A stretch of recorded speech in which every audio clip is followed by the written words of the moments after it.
بسم اللہ الرحمن الرحیم۔ ناظرین السلام علیکم ورحمۃ اللہ وبرکاتہ۔ ناظرین، کھانسی کے لیے ایک بہت ہی ایفیکٹو اور سادہ سا گھریلو نسخہ ہے۔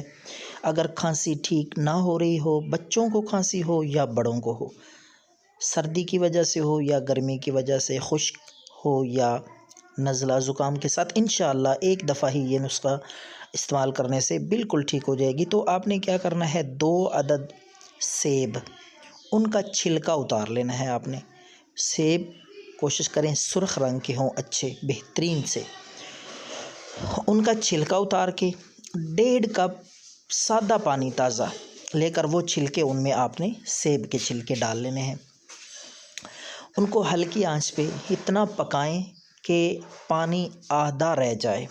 1.5 کپ پانی لینا ہے، ابالے اتنے آئیں کہ پانی آدھا رہ جائے۔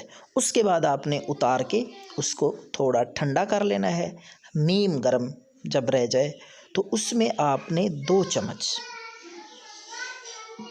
چمچ خالص شہد ڈال کر اس کو اچھی طرح حل کریں، اور یہ آپ دن میں 2 دفعہ صبح اور رات کو سونے سے پہلے یہ استعمال کریں۔ انشاءاللہ اللہ کے فضل سے پرانی کھانسی، دمہ، بلغم یہ ٹھیک ہو جائے گی۔